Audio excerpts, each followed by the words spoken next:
Pardon me, buddy. You turn down that radio, I can't even hear myself breathe here. Well, I can. That's why I got it on loud. That's nice work, pal. Nice work. You took the words right out of my mouth. Yeah, you're a great help. You and that alleged music will be the death of me. Well, you and that alleged cigar won't prolong my life either, Big Shot. Now, what's wrong with this perfecto? What's wrong with it? It smells like you're cremating a toadstool. Well, this certainly is much of a homecoming for a guy. What guy? Me. I was born in the state about 20 miles down the road there. No kidding. Yes, sir. My old man was justice of peace at Oakdale. My boy, you have nothing to fear. Your secret is safe with me. You know, I swore I'd never come back to this burg until I had the world by the tail. And here you are, back. No better off than I ever was, and probably a little bit worse. At least I had one thing when I left, ambition. Ah, you just need a break. You can still sing as good as the best of them. There's the racket today, radio. You know, 10 years ago, I said that radio would blow over, but you mark my words, radio and cellophane are here to stay. You know, I'd give my right eye for a chance to sing on the radio. Well, that's show business for you. Here we are starving the greatest musical aggregation since the creation of sound, and there's Whiteman, practically an amateur, dragging down $1,000 a minute, they tell me. And what's he got? A little ribbon. And what's Rockefeller got? A little money. Whiteman's kale for my money. I suppose you think because my troop is slumming on this prairie gondola, we're bust. I ain't afraid to think, brother. Just a drive. Let me tell you, friend, these boys play the hottest music the world has ever heard. No kidding. I never heard of them setting the world afire. Say, are you going to let him get away with a crack like that? Why, I wouldn't take an insinuation like that from Fritz Chrysler in person. Say, Rubinoff, Dave, wake up, Rubinoff, wake up. Give this chowderhead a load of that fiddle, will you please? Say, boys, Eddie, Billy, Dave, get your horns out, boys. Elmer here thinks Whiteman's a musician.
I guess that convinces you, brother. Yeah, Whiteman is even better than I thought.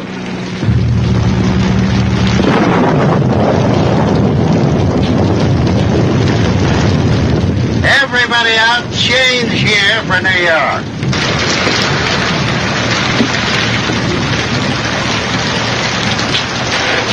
Wow! What is the name of this flooded little metropolis? Johnstown? No, sir, it's New City, and you're going to have to wait about 2 hours for that eastbound bus. 2 hours? Where's the station? There ain't no station. What are we supposed to do for 2 hours? Tread water? I don't care what you do as long as you get out of this bus and let me get going again. I wouldn't put a dog out on a night like this. Well, neither would I. Now scram. All right, boys, let's run for it. Quick! Over here!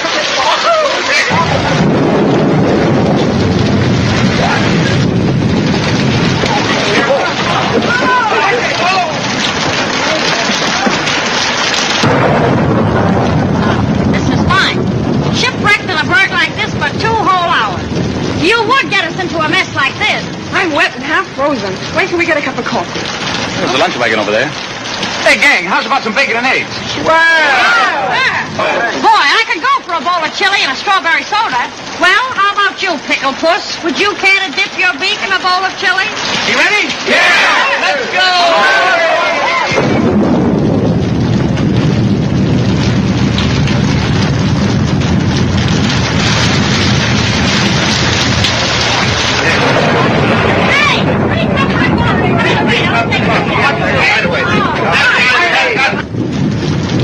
How much you think I can get in hot for this tom-tom? You hang on to that drum, and another week we'll all be living in it.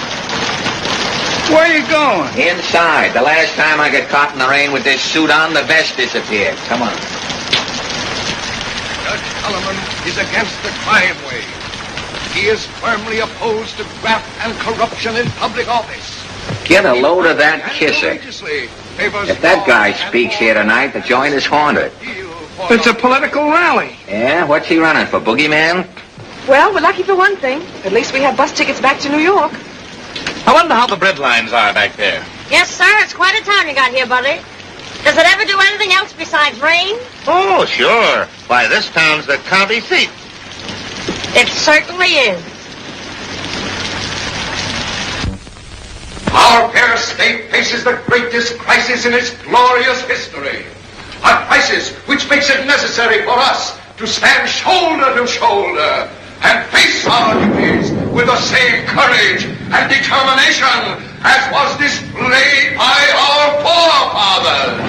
Ladies and gentlemen, I have the honor to present to you the Commonwealth candidate for governor of this state, the Honorable A. Darius Cullinan.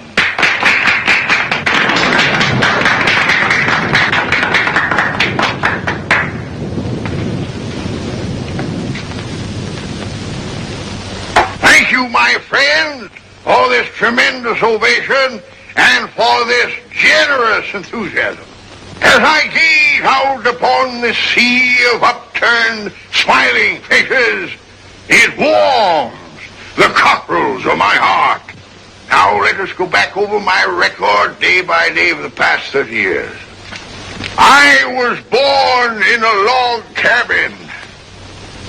April the 1st, 1880. And that Wake me up when Junior becomes of age, will you? It was in January of 1901 when... Pop! It stopped raining, Pop! What's the matter? It stopped raining! In February 1911,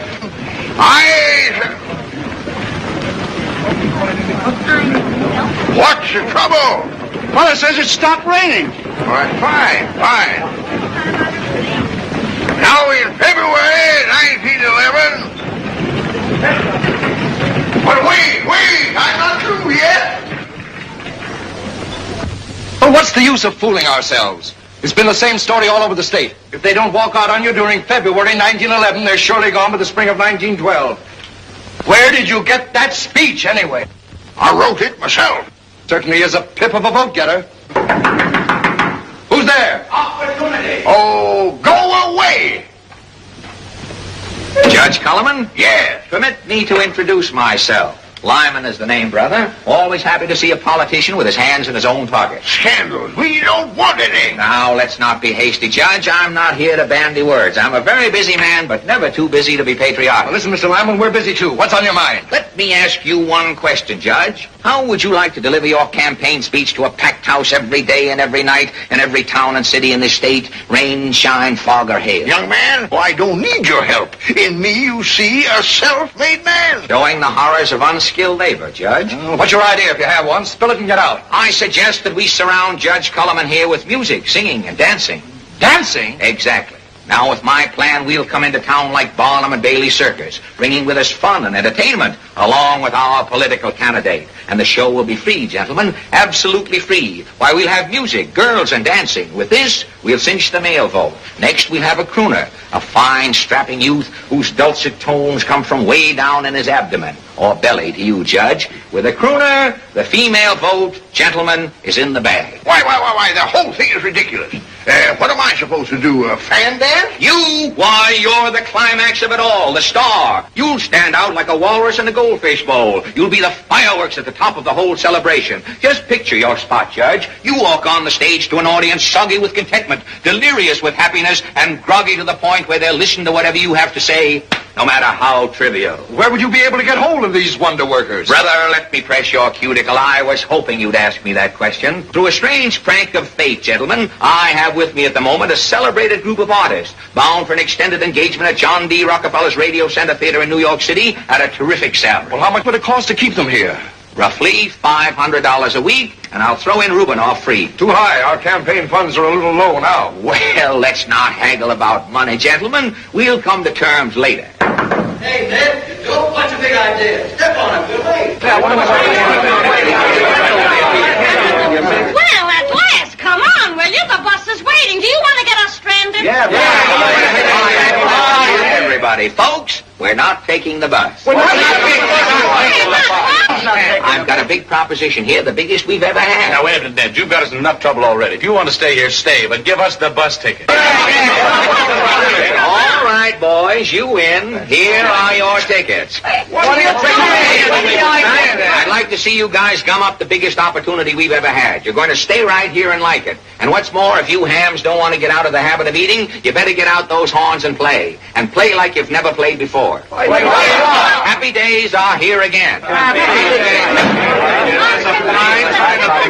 Well, won't it make me look ridiculous? Ridiculous? Listen, Judge, within 24 hours you'll be the most popular candidate in the history of this state. With fun, laughter, and music, with smiling faces and loving hearts, you'll fill hall after hall, theater after theater, auditorium after auditorium. Voters will come on trains and handsome limousines. Little kiddies will come on pogo sticks. They'll throng the streets, they'll pack the balconies, they'll stand 5 feet behind the orchestra, and all to hear you, Judge, just you. Every customer a friend, every friend a vote. Thousands of customers, thousands of votes. A landslide, an avalanche, a snowball, rolling, speeding, bigger and bigger, sweeping all before it, carrying you on and on to the governor's mansion, to the White House. Why, you'll be a dictator. Happy days are here again. The skies above are clear again. Let us sing the song of cheer again. Happy days are here again. Our next governor, Judge Culliman.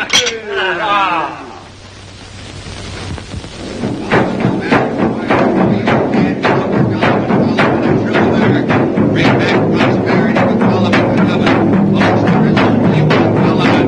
You must speak to Culliman. He will get you rich.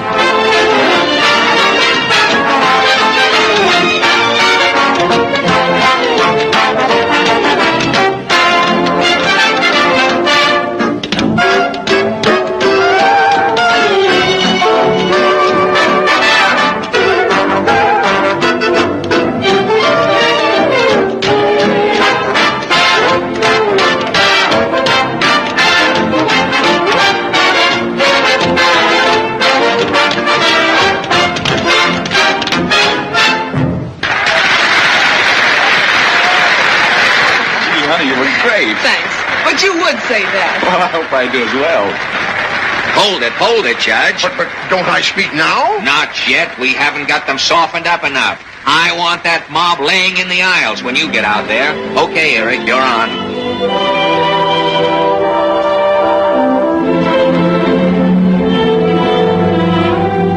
I was born without a silver spoon, but in my heart I had a golden tune. And I find that I don't mind a thing if folks will let me sing.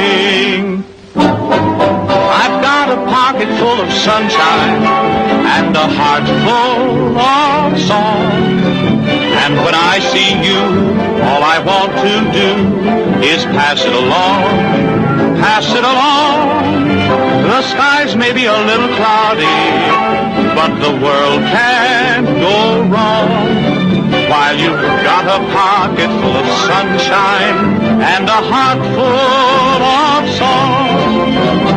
Cold winds may blow, but if you raise your voice and sing, somehow I know there's going to be spring. Yes, there's got to be spring. And so if Mr. Trouble finds me, he will never linger long. 'Cause I've got a pocket full of sunshine and a heart full of song.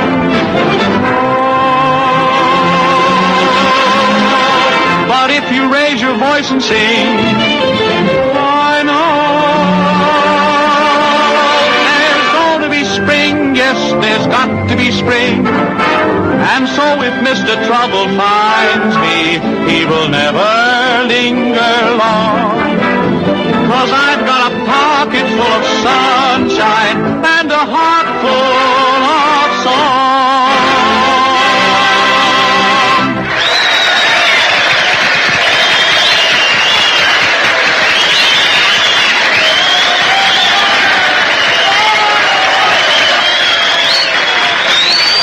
What did I tell you, Judge? You're in. Just listen to that applause. For me? All for you. Now get out there and put it over with a bang. Good luck, Judge. Let us now go back over my record, day by day, for the past 30 years. Why are they booing it? They're not booing. The acoustics are bad.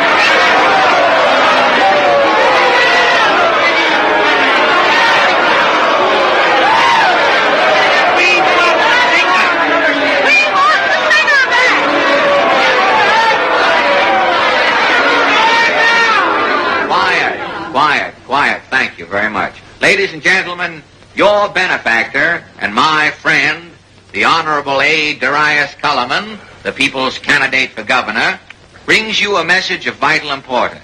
Now, folks, I'm going to ask you to kindly give the judge your wholehearted attention, if you will, please. I know his speech on whither civilization will be the high spot on our evening's program. I thank you. Good luck, Judge.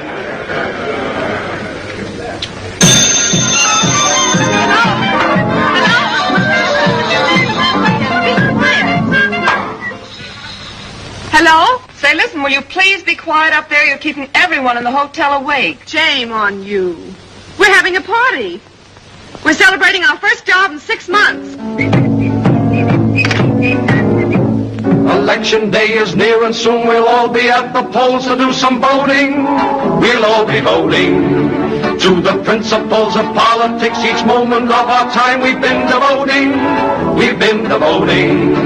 Now we've made up our minds that what the people want is action. Politicians look to promise, but they don't give satisfaction. The state is fairly shrieking for a leader from the masses who will soak the rich, protect the poor, and help the middle classes. So right now we want to make it known that we formed a political party of our own. We're the square deal party, and if you are a smarty, you'll make sure that we're elected in November.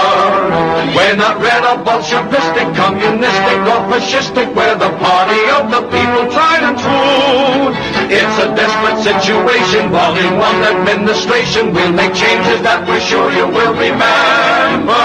So go and cast your ballots as you should. Just vote for us, we promise you we'll do you good. They'll do us good. 3 cheers for our next governor. I thank you, gentlemen, but the governor's salary at present is much too high. I'll take a cut. Now we should explain our platform. There are 12 important planks. Say, if it's all the same to you, I wish you'd skip it. Skip it. Thanks.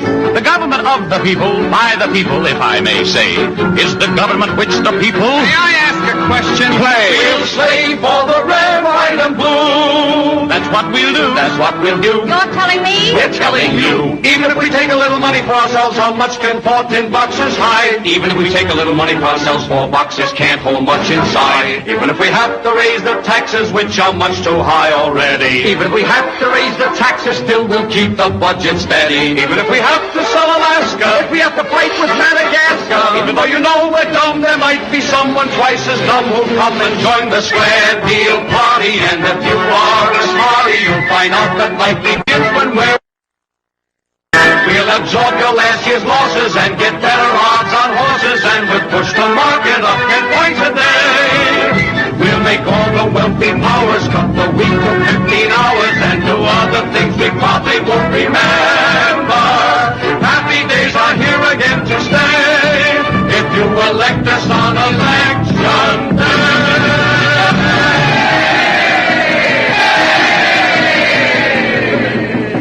Hey, gang, get a load of that smiling face. All right, break it up, boys. Come on, you fellas better scram out of here. I want to talk to Eric alone. I'm not kidding, Eric. This is serious. Come on, fellas, beat it. This way out. How do you like that? All right, I'll broadcast so you'll all hear. All here. Hurry up, snap into it, boy. All right, now that you've crabbed the party, what do you want? Well, I just came back from campaign headquarters. Yeah? Eric, I've got a little bad news for you. Oh, shoot, I can take it. Well, you're fired. Fired? For what? Son, you're fired because you were too good. You stole the show. You made the star look bad. And when you make the star look bad in politics as well as on the stage, you automatically enlist yourself in the great army of the unemployed. Is that clear? Clear? It's amazing. It's the first time I've ever been fired for being too good. We were hired to get people to listen to the judge's speeches. Now, when you get through singing, the judge's own mother wouldn't even listen to it. Well, are you going to stand for that? Listen, Sally, I've got 20 people eating on this hog-calling statesman, and I was given my choice, either to get rid of Eric here or to can the whole unit. Well, then Sally and I are quitting, too. Oh, you'll do no such thing. We're quitting tonight. Oh, Sally, please don't. Look, you kids go ahead and stay with Ned. It isn't his fault. I'll go. I'll get to New York somehow. If the slug here hadn't torn up our bus tickets, we could all go to New York now. Quiet. I should have left you where I found you. What were you, hostess at a filling station? I'm sorry about the whole thing, Eric, but you know how it is. You come along with us to Capital City tomorrow night. I'll scrape some dough together and get your bus ticket back to New York. That's nice of you. I know it's a tough break, but what can we do? And now, my pretty little pixie, something tells me that you're about to explode. We may as well go and have it over with. Well, all I have to say is, if this world was a firecracker, you're the only punk I know big enough to light it. And that, my friends, is only the overture. See you kids later.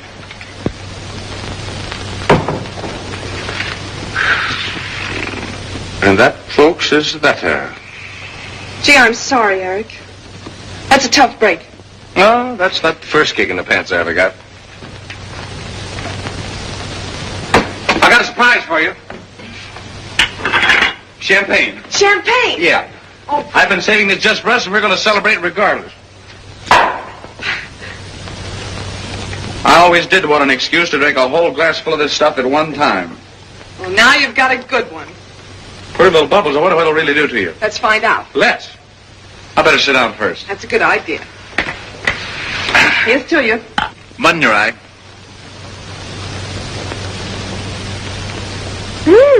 Not bad. It's good by the tumblerful, isn't it? Yes, ma'am. I particularly like the taste of toothpaste in it. I guess that's the glass we forgot to wash. Yeah. You know, when I get a break, we're going to drink it out of beer steins. We'll rub toothpaste all around the edges just to remind us of this. I think people who drink it out of champagne glasses are sissies, don't you? Oh, definitely. Definitely. Worried? No, I'm not worried.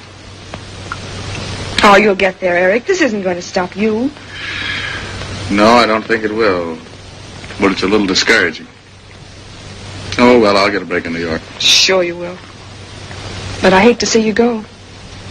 Gee, meeting you, knowing you, and learning to love you. You know that, don't you?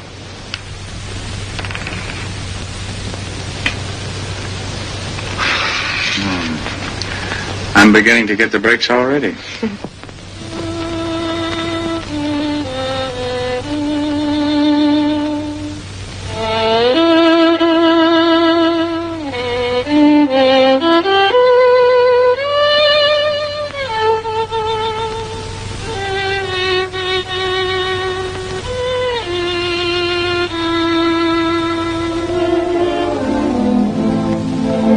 Each tender love word you happen to say is hidden away in memory's bouquet.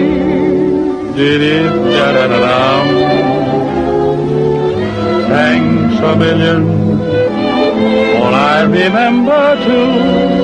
Oh, tenderness that your caresses taught me.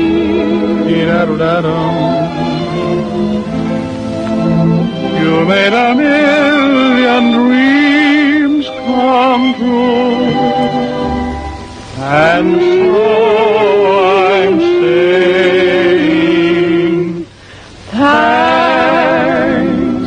a million to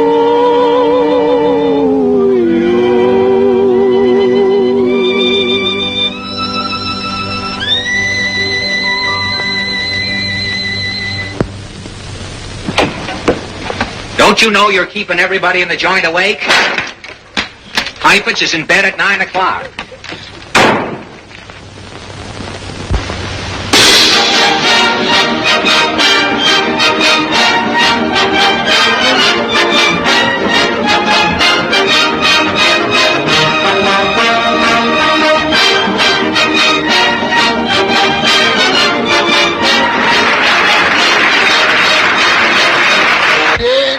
Used to be.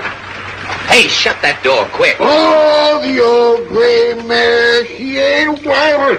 Well, if my memory doesn't deceive me, it's the Commonwealth candidate for governor. I got a pocket full of sunshine and a heart full of gold. Well, he's got a snoot full, that's what he's got. Don't drown him. You can't drown him, his head floats. Don't tell me the old boy's been nipping again. You don't think he got this way on a veal cutlet, do you? My sweetie isn't very up to date. He's no sophisticate, I will admit. He doesn't sparkle when he speaks to me. But when he speaks to me, he makes a hiss. Although his pet names aren't new, he still can thrill me through and through. He calls me Sugar Plum. Sugar Plum sounds kinda dumb, but nothing sounds dumb when it comes from the one I love. I call him Lollipop. Lollipop means he's the top, and he's the top 'cause he's the one I love. We have a language that's all our own. I'm his Eskimo pie, and he's my ice cream cone. He calls me Sugar Plum. Yummy, yummy, yummy, yum. That's the way it sounds when it comes from the one I love.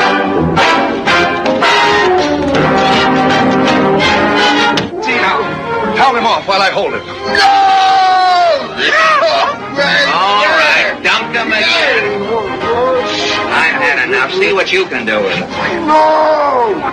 Who's on out there? The girls. The girls? Why, the judge is on next. Well, you'll have to roll him on. Well, if anybody thinks I'm going to let this old sea lion ruin our show, he's got another thing coming. Where are you going? I'm going to read the judge's message to Congress myself. They can't do this to me. I'll sue this joint for $2 million. mind me, you get out there and read the judge's speech. Oh, no, I'm sorry. I'm fired. Well, you're hired again. If you don't hold the show together tonight, Eric, we're sunk. You've got to read the speech. All right. If it's that important, where is it? It's right in here someplace. Get it out of there. Well, I'll do the best I can. Do that. You can't. You're a witness to this thing. Get me a cheap lawyer.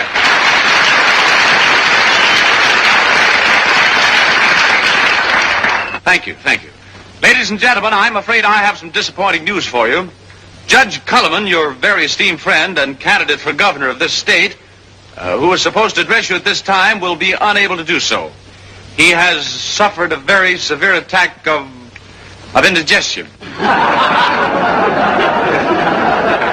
I might even say acute indigestion. I have the judge's speech here, ladies and gentlemen. The committee backstage asked me to read it. It's rather long. I don't think I'll read the entire speech. I'm not a very good speaker anyway.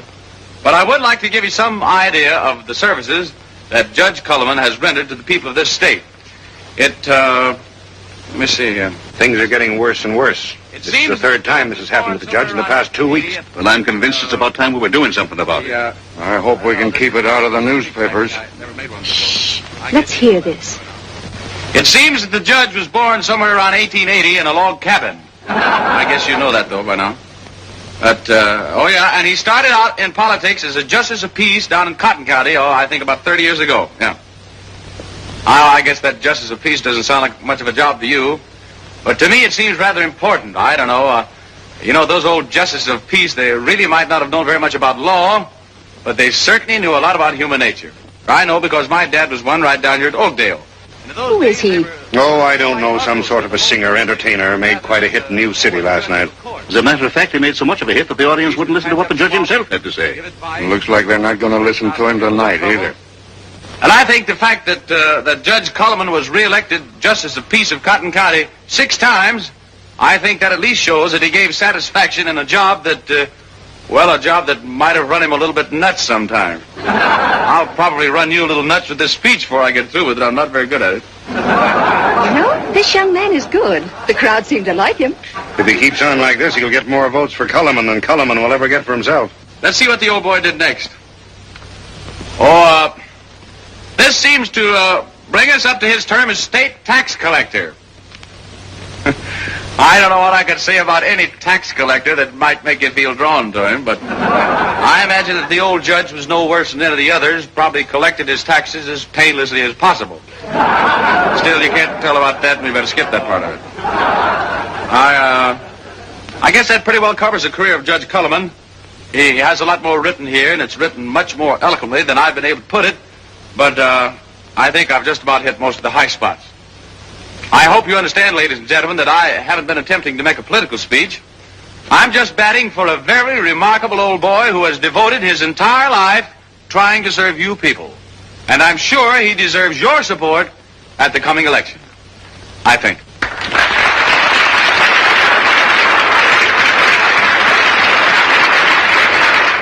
That's a better speech than Culliman ever made.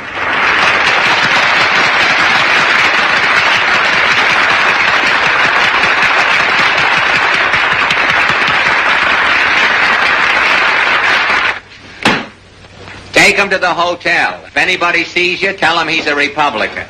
I got a bucket full of sunshine, and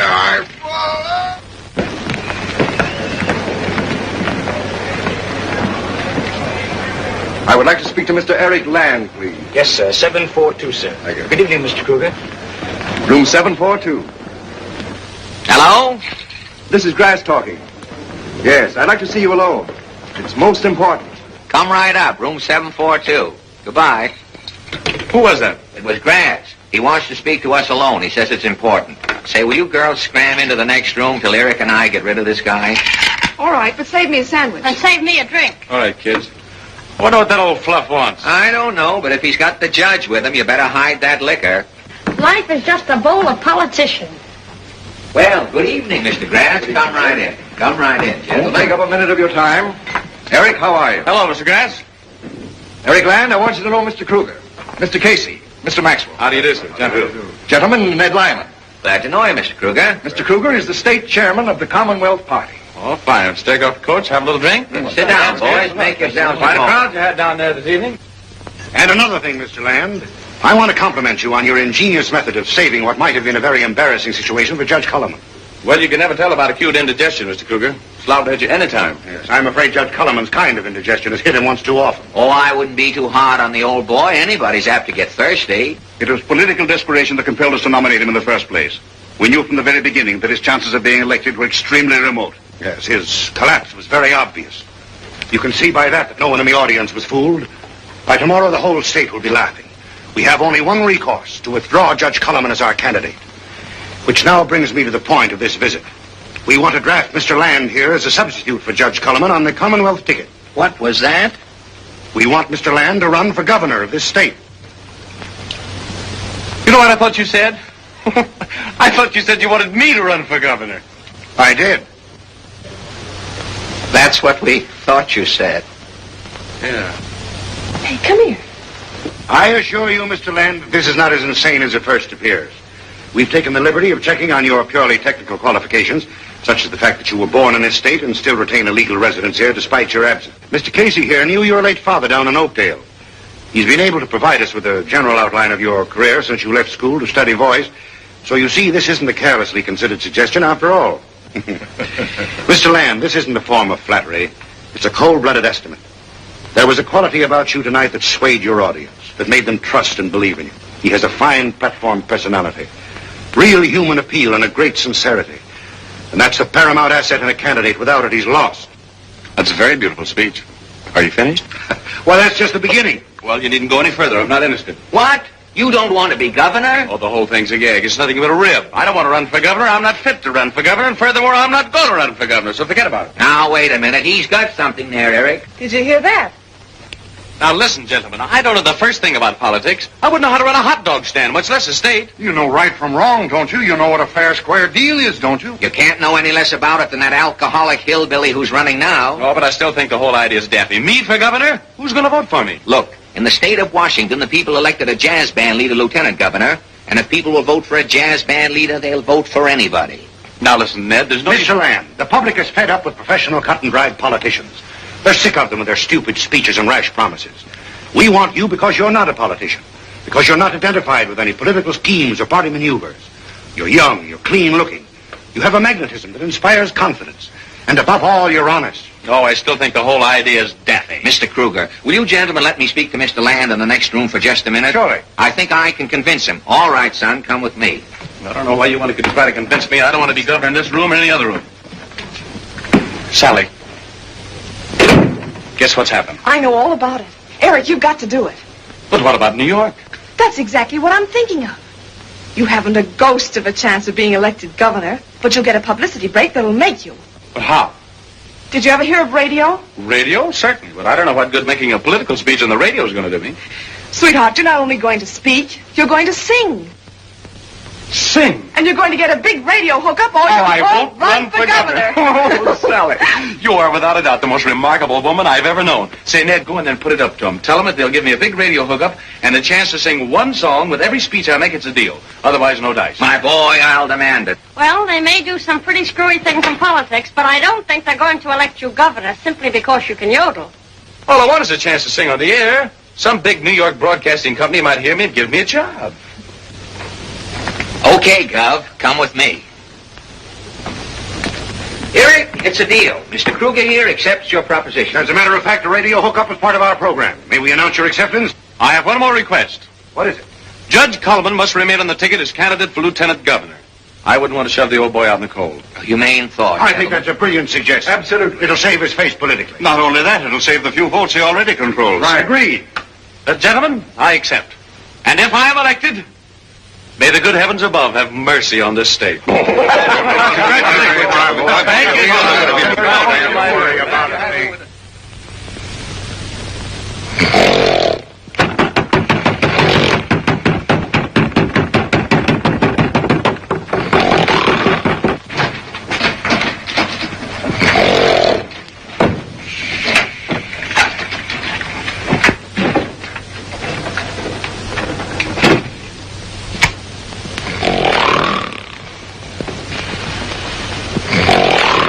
our candidate.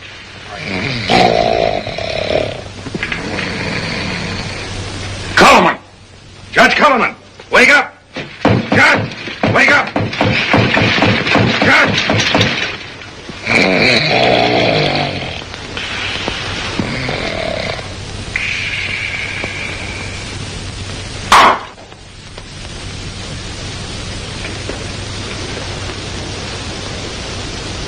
At your service, gentlemen, as always. Judge, it's our painful duty to inform you that you are no longer our candidate for governor. Your behavior tonight was the most disgraceful thing we've ever seen. I beg your pardon.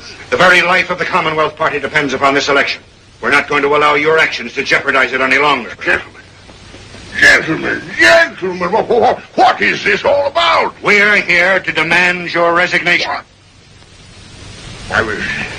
What? One moment, gentlemen. One moment, gentlemen. I mean, say, I've never in all my 40 years in this state.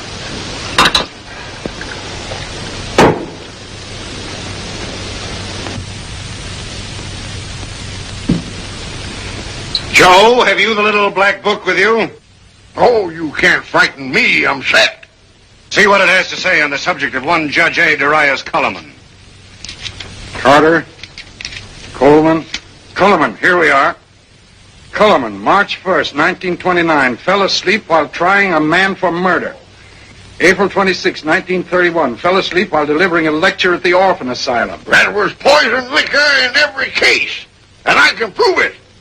On March 12, 1932, left home saying he was going on a fishing trip. Went to Detroit, where he attended a certain stag smoker at the Red Lion Tavern. When the police raided the place, they found... Judge, shall I go any further?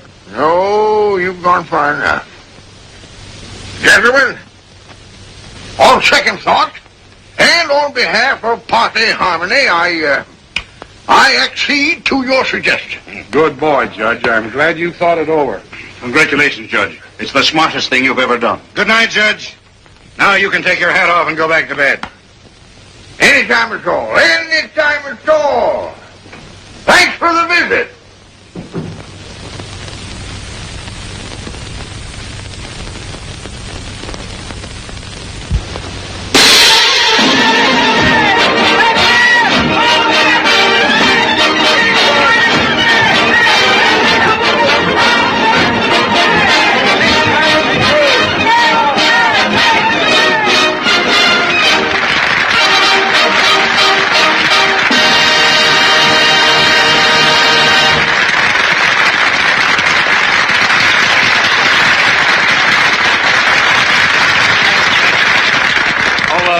Ladies and gentlemen, I don't mind admitting that I am just as astonished at this situation as you are. However, my platform in the campaign will consist of 4 planks. First, I will sing one song after each campaign speech. That is, if you don't mind.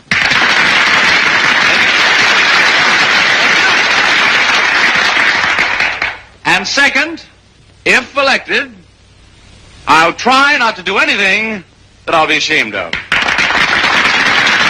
Thank you. Third, well, I'll at least be as honest as I know how.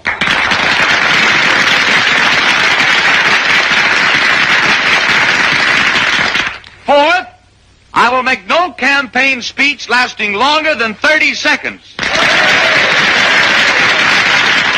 As a matter of fact, my campaign speech is ended right now.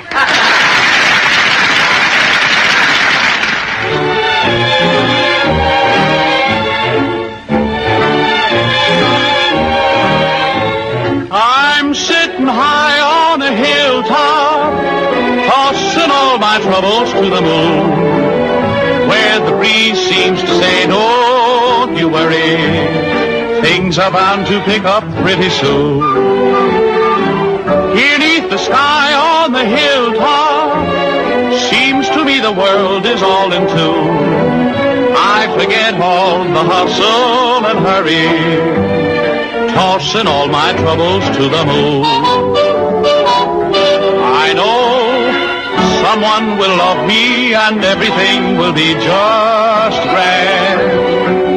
Just so The stars up above me continue doing business at the same old stand. It's mighty sweet in the evening when I've had a busy afternoon, sitting high, high, high on a hilltop, tossing all my troubles to the moon. While he sits on the hilltop tossing troubles to the moon, we just sit down in the cellar and rehearse. It's a cinch we're gonna have a nervous breakdown pretty soon, cause that Ned is nuts and Rubinoff is worse. I don't see why you're complaining. You don't see why we're complaining. If you hadn't played for Rubinoff, you'd know. Well, at least he pays you weekly. That's the trouble. He pays us weekly. Very weekly. Very weekly. Ain't it so? Well, boys, your salary, of course, is enough to pay your rent and laundry bill. Let's give 3 cheers for our bosses. We never liked them and we always will. For musicians with positions like you fellas, I'm surprised. Would you rather be a salesman or a clerk? Yes, so while you sit on your hilltop, we'll go right down to the hot shop on our instruments and really go to work. Now, don't be foolish, fellas. Cheer up. The skies will be sunny. Our salary is just 3 weeks late today. Well, I wouldn't worry. Cheer up. You might get your money. Oh, he may be right. He is. Well, then come on, let's play. Oh, it's mighty sweet in the evening when I've had a busy afternoon, sitting high, high, high on a hilltop, tossing all my troubles to the moon. Si fa, so fa, so, tossing all my troubles to the moon. A rooty tooty, tossing all my troubles to the moon.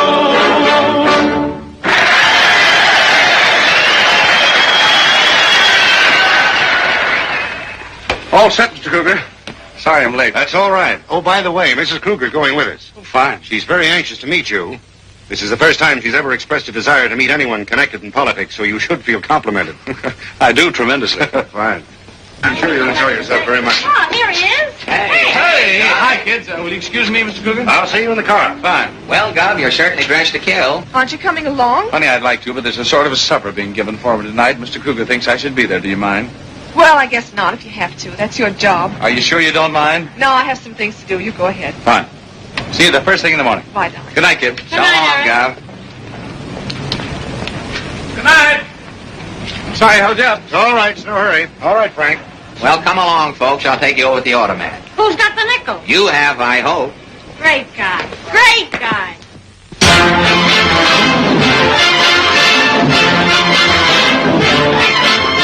Ladies and gentlemen, it is with the greatest of pleasure that I award first prize to Bessie. A big hand for Bessie, everybody.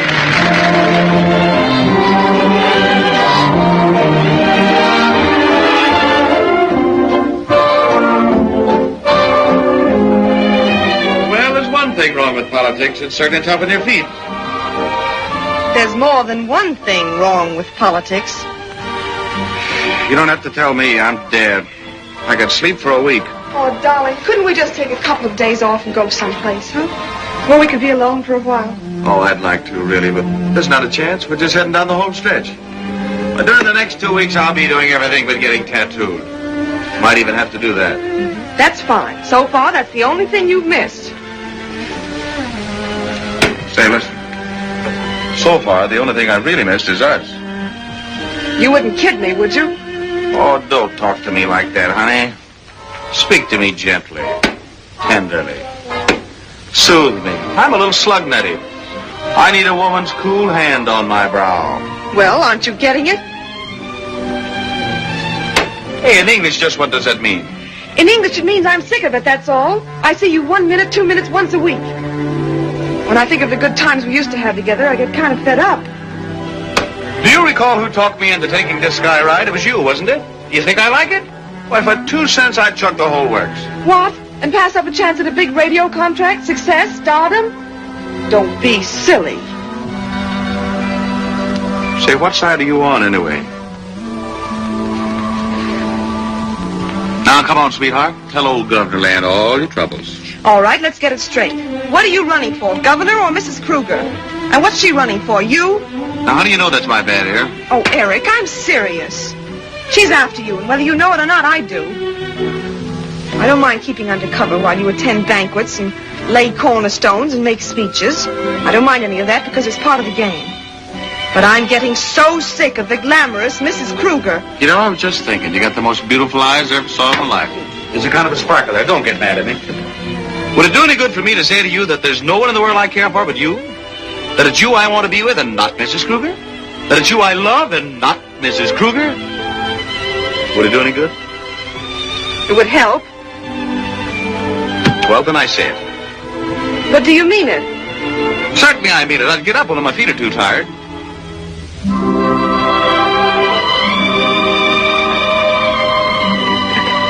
You fool. Gee, I wish you were already defeated. Ah, defeat. What a day that'll be. And how we'll celebrate our disgrace. Champagne with toothpaste. A tube with every bottle to rub around the edge of the beer stein. Remember? Say, you don't think there's any chance of your being elected, do you? Good heavens, I never thought of that. But suppose you were elected governor. Wouldn't that be terrible? Well, let's don't even talk about it. Don't even think about it. The whole idea is too morbid. Let's just concentrate on defeat. Defeat. I can just see the headlines. Eric Land defeated. Land refuses recount. Smothers successful rival with heartfelt congratulations. We'll kiss him. Uh-huh, like this. But not like this. Pardon me, Gov. I'm here to advise you that you've been appointed judge at the state show for Better Babies. 1,500 bellowing infants crammed in the stuffy confines of one small armory. And Mrs. Kruger is waiting downstairs at the moment to deliver you into their sticky paws. What, Mrs. Kruger? Well, I can't help it, honey. I know it, but it burns me up just the same. Sally, you're all wet. And that reminds me, we'll be late for the baby show. Oh.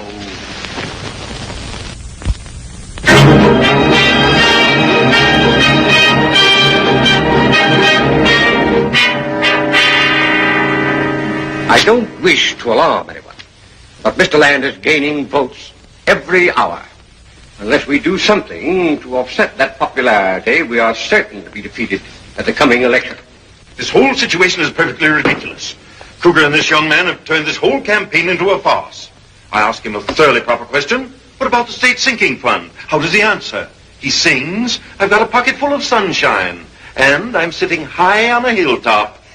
But just because they go to hear him sing, that doesn't mean they're going to vote for him. Don't fool yourself. They'll vote for anybody they like, and they like Land. We might as well resign ourselves to the obvious fact that political problems are no longer issues in this campaign. I trust you're not proposing that I should dance for the entertainment of our constituents? No, but something's got to be done. Something to attract votes. Just a minute, gentlemen. I have an idea.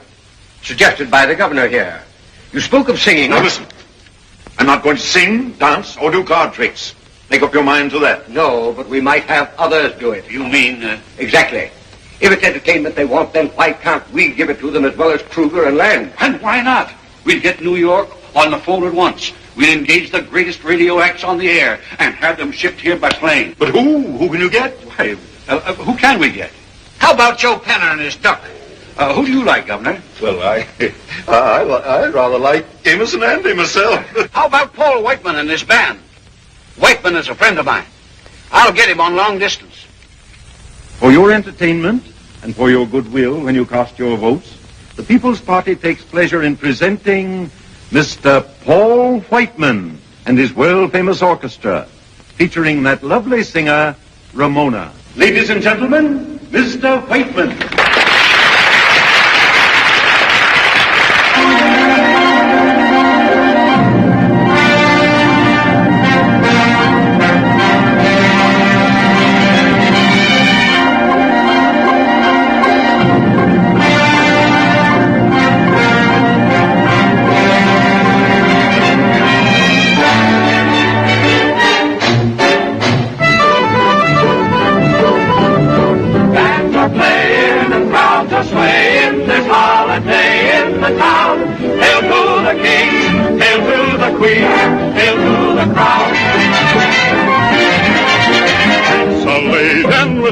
Parading and serenading in pairs. Nobody cares. Nobody cares. Nobody cares about one lonely girl in New Orleans. She was queen of the Mardi Gras, but now she's cast off. The crowds all pass her by, And to think she used to be the belle of New Orleans. And to think she used to be the belle of New Orleans.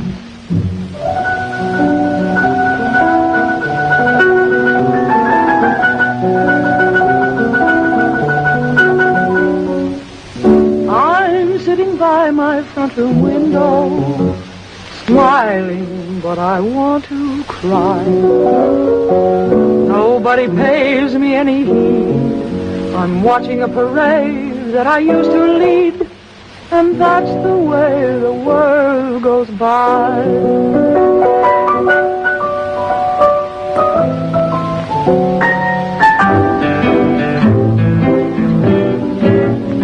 I'm a lady who's lonely and neglected, and I think I used to be the belle of New Orleans. About this time of year I always feel dejected, just to think I used to be the belle of New Orleans. Men would surround me and hound me. They found me just like a queen on a throne. They wined me and dined me, but now they can't find me. That's why I'm here all alone. When you're just a bit passé, why that's expected. And you thought you ruled, go out in search of other queens. I'm a lady who is lonely and neglected, and to think I used to be the belle of New Orleans.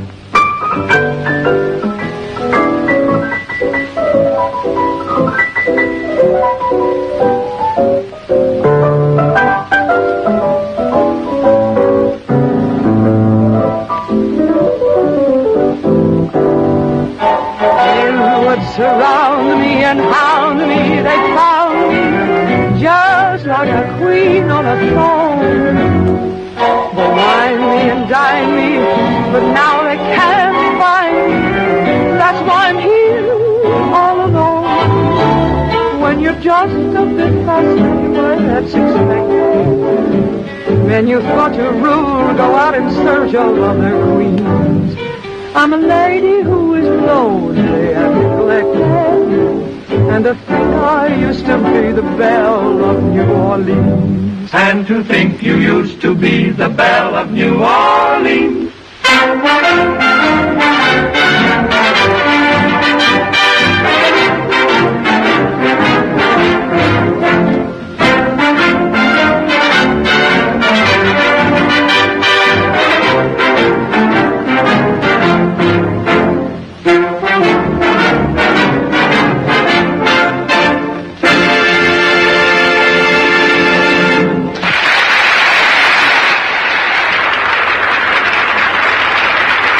My friends, now that we have entertained you, let us get down to the concrete problems which we face today.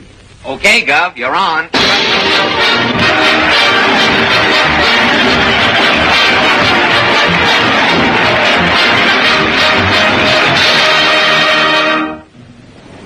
I enjoyed the show so much tonight, especially your singing. Thank you. Extremely nice of you to say things like that. But as I have so often said to Mr. Kruger, I still don't see what a baritone voice has to do with balancing a state budget. I wouldn't worry about that if I were you. We've experts who'll advise you on all that. If you had your choice between the governor's mansion and Radio City, I can guess what your answer would be. Right. Did Mr. Kruger tell you that I know the director of one of the broadcasting systems rather well? Why, no, I don't think he did. Well, perhaps I can help you.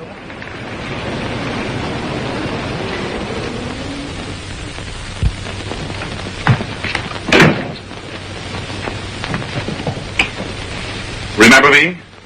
Oh, yes. Aren't you the fellow running for governor? Why the disguise? I wanted to chuck the whole mob just so I could be with you. That's nice of you. I see you so little. Hey, look, sweetheart. You're not still angry, are you? No, darling, I'm not angry. But you know I've been waiting 3 hours. You might at least have telephoned. I'm sorry. I'm sorry, too. You know, I think it's about time we got together and straightened everything out. It's just what I've been thinking. Well, then let's go someplace, all by ourselves tonight. Can you spare the time? Of course I can. We'll get in the car, drive out in the country, find some little out-of-the-way roadhouse, and over a very bad dinner, straighten out all our troubles. We'll have the time of our lives. Would you like that? Okay? Get Scooter.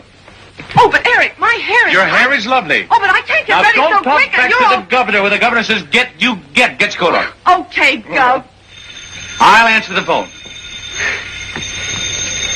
Hello. Is that you, Eric? Mr. Kruger tells me that your day's chores are done and you're free tonight. So I want you for dinner. Well, I'm sorry. Terribly sorry, but I can't make it. I just made other plans. Oh, indeed. No, you understand. No, I really can't make it tonight. I'm sorry. Thank you. Goodbye. A friend? Oh, after a fashion. Come on. I wonder what you would have said if I hadn't come in. Darling, that was Mrs. Kruger. She wanted me to have dinner with her, and I said no. I said no because I don't want to dine with Mrs. Kruger, but I do want to dine with you. How's that? All you need is a soapbox. Come on. Well, I gotta keep practicing. Ah, wait. You're disguised. Oh. How's that? No one will ever know you. Where should we go for dinner, honey? Practically any place. Oh, Mr. Land. Telephone for you. What, for me? Yes, sir, Mr. Land. Oh, yeah, I'll be right there. Thank you very... Maybe if I put them on, they won't recognize you. Wait for me, will you?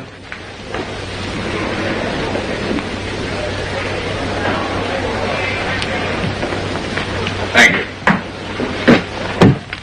Hello. Is that you, Eric? Yes. I'm terribly sorry to bother you, Eric, but it's important. My husband just phoned and asked me to get in touch with you and ask you to meet him here. Well, what does he want? I don't know. But he seemed terribly worried and excited over something. He wants you to meet him here in 10 minutes.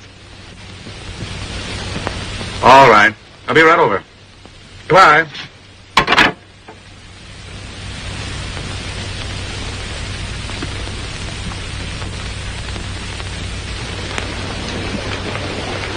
Why, it was Ned. Ned? Yes, Ned Lyman. Something's happened down at headquarters, and he wants me to come down right away. But I won't do it. I refuse. This is your night. Oh, but Eric, listen, if it's important, you've got to go. Don't forget this is your job. You've got to see it through. Well, probably it won't last all evening. Maybe you could have dinner here at the hotel, and I could see you later in your room. Would that do? Of course it'll be all right. Now stop worrying. I understand. I'll wait. All right. Goodbye. Goodbye, darling. I'll see you upstairs. Yeah, I'll see you. Goodbye. Hope everything turns out all right. Yeah, so do I. Goodbye. Goodbye.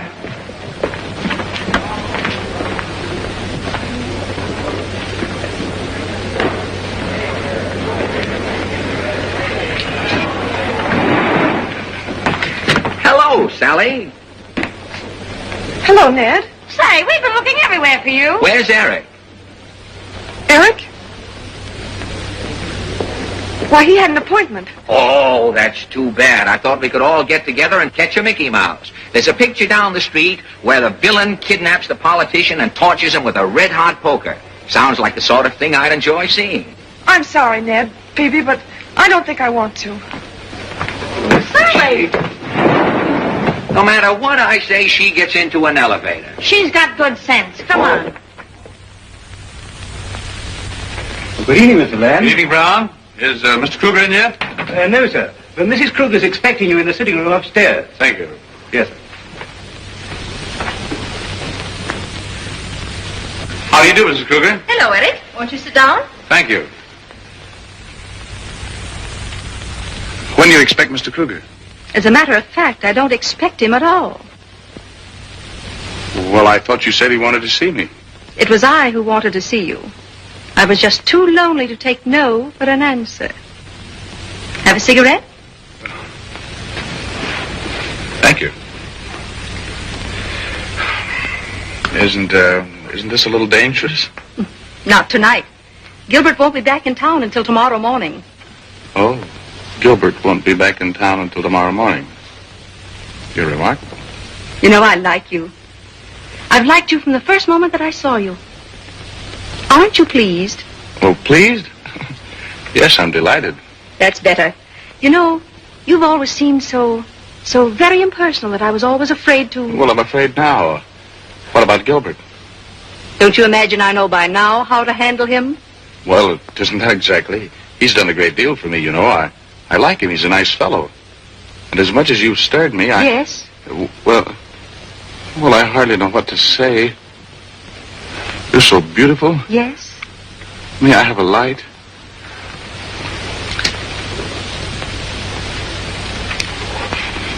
Thank you. It's nice here.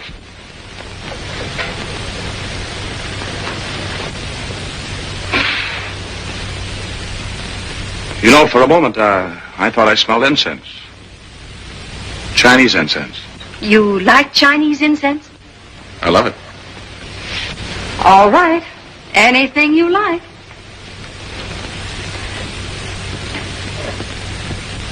You don't know it, but I planned this from the very beginning. Just for us? Don't you think it's worth it? Indeed. Come on, sit down. Well, here we are. Isn't it wonderful? Oh, if it could only last. Why can't it? Kay. Yes? Oh, darling. Is it you or the incense? That does what? We can't go on like this anymore. Well, what do you mean? We must elope and get married. Get married? Absolutely, we'll leave tonight. Why, Eric! Don't you love me? Why, yes, of course. Well, then we'll both give up everything. It's the only way. Are you crazy? Crazy? Do you think I'd be fool enough to give up all this just for you? Then you won't marry me? Oh, don't be stupid. Then I must leave at once. Why, Eric, you're not serious. I'm sorry, darling. It's no go. You are beautiful. I do like you. I'm very fond of you. But under the circumstances, I must hold out for marriage. You are out of your mind. Oh, sweetheart, why did you ever light that incense? Is this supposed to be funny? Oh, I don't know. Isn't the whole thing kind of funny? Will you get out? Get out! Mrs. Kruger, I'm sorry. I really didn't mean to do it. Will you get out before I throw something at you? Get out! With pleasure.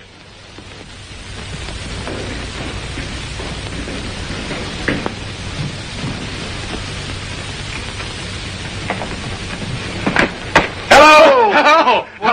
Leaving? Oh, yes, I'm afraid I am. I just dropped in for a moment.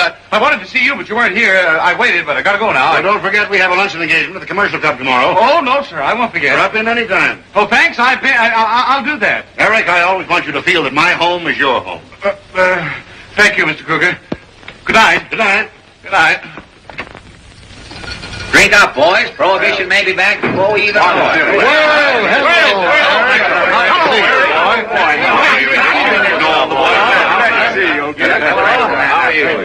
Say, Ned, may I speak to you a moment? Why, certainly. You mind, boys? Oh, go ahead. Go right ahead. Bottoms up, boys. Be right back. Where's Sally? I don't know. I haven't seen her all night. She's with Phoebe, isn't she? Well, I just called the room. There's no answer. Gee, that's funny. I hope you don't mind our crashing in on you like this. No. Look, you boys just make yourself at home, and I'll see you a little bit later. I'm going down the street. Now, Eric, we just want to talk to you. It'll only take a minute. Just a little formality, you know. Hmm? Now, of course, a smart young man like you knows that a big campaign like this one costs a lot of money.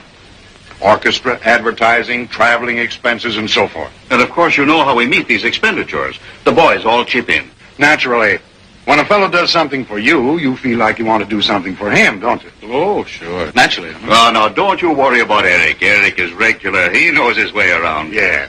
Now, if you're licked on Tuesday, that, of course, washes it all up.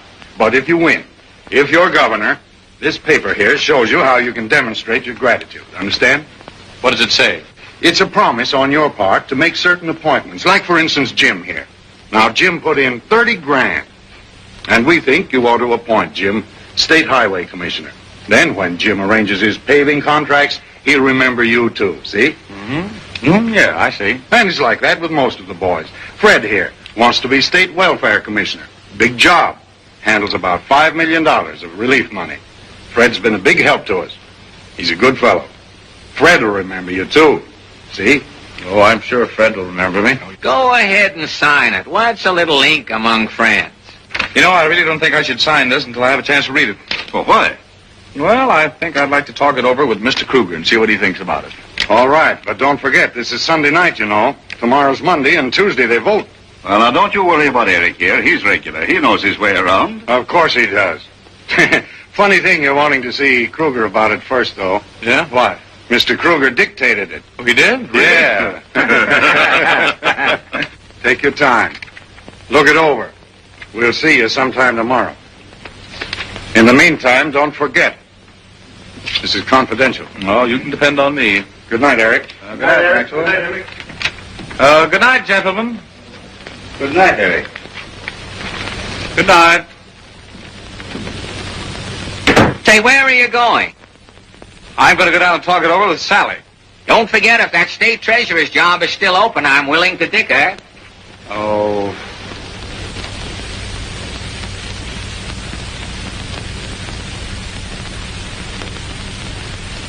Well, where'd she go? I don't know, Eric. She just packed up and left. I tried to stop her, honest, but she never even heard me. Well, I can't understand it. Well, you ought to know by now, sweetheart, that you can't have your cake and not eat it, too, if you get what I mean. Well, I get what you mean, but she can't get away with it. She can't leave me like that. I'm going to go find her.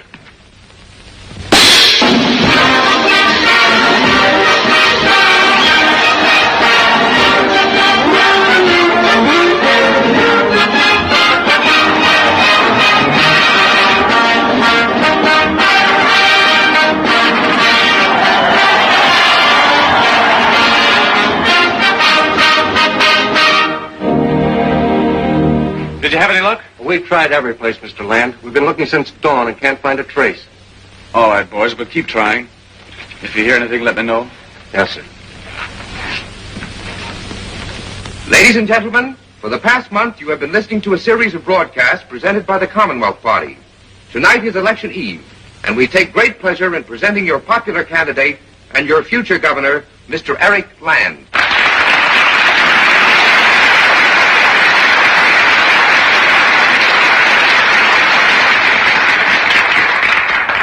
Thank you. Ladies and gentlemen, as you know, tonight's entertainment concludes our somewhat novel political campaign. A number of you, no doubt, have some intentions of voting for me tomorrow, with the understandable but possibly thoughtless reason that I have brought you entertainment and not problems. As you remember, I have only promised you 4 things during my campaign: a short speech, a song after each speech, an effort to be honest, and an effort not to do anything that I need be ashamed of. I think I have fulfilled those promises. But if you vote for me tomorrow, you will be making the greatest mistake of your lives. I confess to you now that I accepted my nomination for purely selfish reasons. My only excuse being that, well, not for one moment did I ever think that my actual running for governor would be taken seriously. But if I have made one mistake, I shan't make 2. So I inform you now, ladies and gentlemen, that I am offered by the Commonwealth Party of this state as a figurehead, a dummy, a puppet who would be expected to use your money, your taxes, to reward those men whose sole purpose in selecting me was to enrich themselves, to fill their pockets with the rewards of graft and corruption. I have an agreement here that was just given to me by some very fine gentlemen. As to the provisions in the agreement, I might call your attention to the gentleman sitting over there, that front lower box. The one with the white gardenia in his lapel, Mr. Joe Maxwell. If elected, I am expected to name him Public Works Commissioner to handle $7 million for the construction of state buildings. Mr. Maxwell is a contractor. The gentleman in the upper box, the one with the bald head, is Mr. Frank Slocum. By the terms of this agreement, I must name him Commissioner of Schools with $5 million to handle. And he has promised to remember me out of the profits. Furthermore, I am to name Mr. Walter Hartford. He's the gentleman in the front row there that's perspiring so freely and mopping his brow. I am to name him Commissioner of Rivers and Harbors. Mr. Hartford, who owns a dredging company and a brother-in-law's name, is very insistent that all contracts be let by him instead of the formality of the usual competitive bidding. That is the agreement that I'm supposed to sign. I might add that it was composed and dictated by the chairman of the Commonwealth Party, Mr. Kruger. Mr. Kruger is the gentleman that's making a hasty exit of the aisle. You'll notice that the back of his neck is a little red. I assure you that I'm not getting anything out of it. I've already lost the one thing that I want. So I urge you to go out tomorrow to the polls and vote for an honest man. My opponent, Governor Wildman. Now, well, I suppose you came here tonight to be entertained, and so if you still wish it, we'll go on with the show and I'll sing.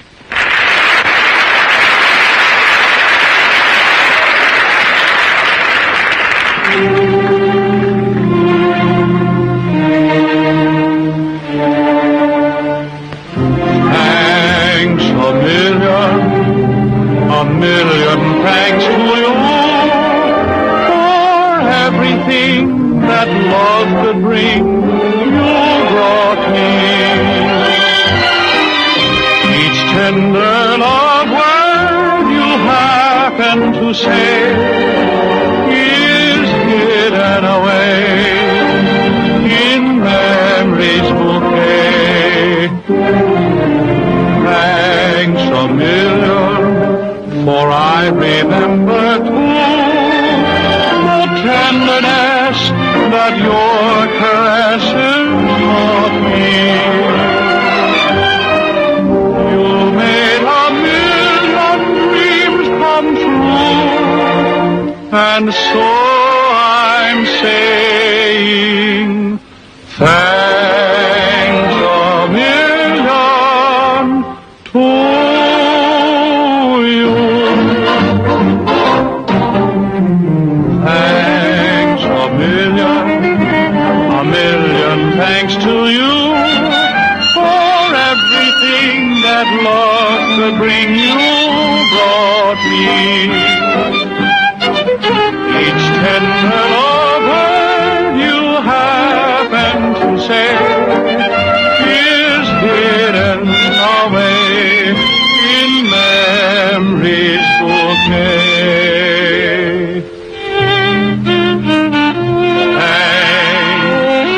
Thanks a million, for I remember too the tenderness that your caresses taught me.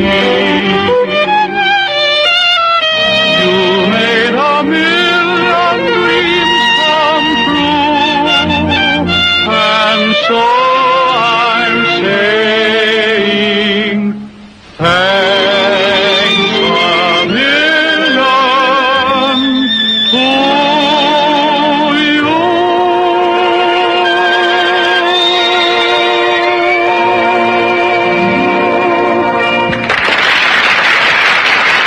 There you are. This is a fine thing to happen at this time. You might at least have waited until after the election. He promised to play ball with us. I'm not going to let him get away with this. Well, oughtn't we pack and leave now? You want to get us all murdered? Do you realize what this lunkhead has done? Ruined the biggest political bosses in this state, that's all. And if you think those ward healers are going to sit down and laugh this off, you're crazy. Why, a woman scorned has no fury like a politician who's been double-crossed. And let me tell you, if those birds find out where we are, they'll come up here. Oh, quit talking about it. Let them come up. There they are now. Well, answer it. Tell them we're not here. Answer the telephone, you coward.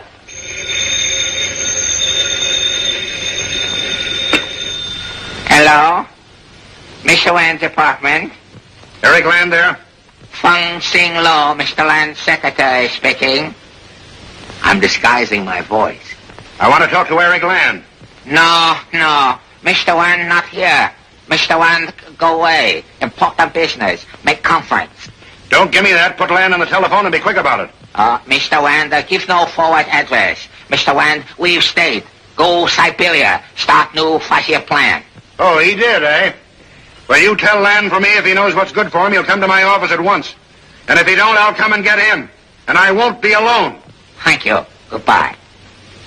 Well, that'll hold him for a while, but not for long. Come on, Eric, please. Let's get packed and get out of here. I'm not leaving here until I find out what's happened to Sally. If we stick our noses outside that door, they'll tar and feather us. Oh, well, I'll stay here then. I don't look good in feathers. What did I tell you? There they are now. Well, go answer it. I answered the phone. It's your turn now. Oh, one lung fung and answer the door. We're right behind you.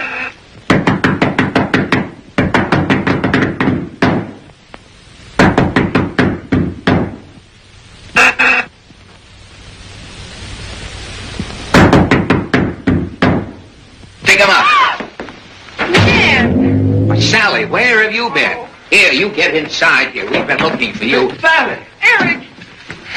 Darling. You too, Tammany. What about my drum? The judge has got his eye on your drum. Where are you two going? We're catching the 11 o'clock train for New York. You can't leave here tonight. Nobody can leave this room tonight. Eric's leaving and I am too. But our lives are in danger. Now, here's what we'll do. We'll hide out here until the election is over tomorrow night. Climb down that fire escape, get the fastest car in town, and we won't stop going until we're safe across the state line.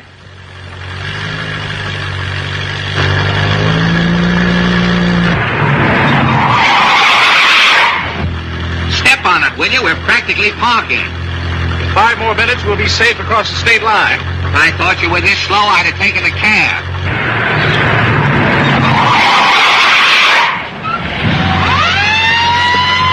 Look, we've got company.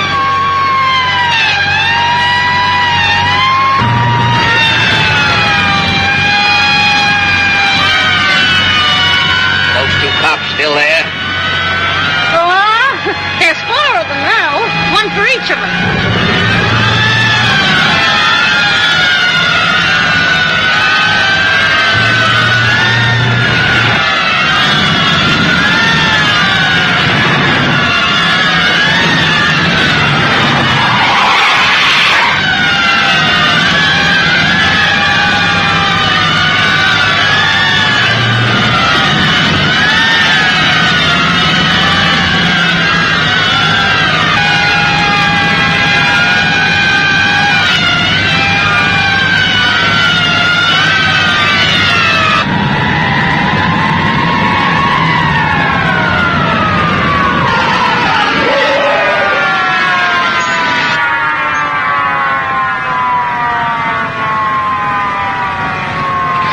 Well, here we are.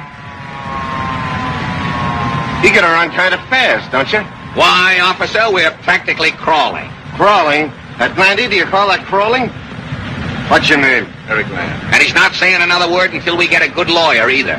Will you keep quiet? What's your name? Eric Land. Land? Yeah, Land. Why, boys, it's Eric Land. Let me be the first to congratulate you. For what? Don't you know? Boys, he doesn't know. Well, I'm here.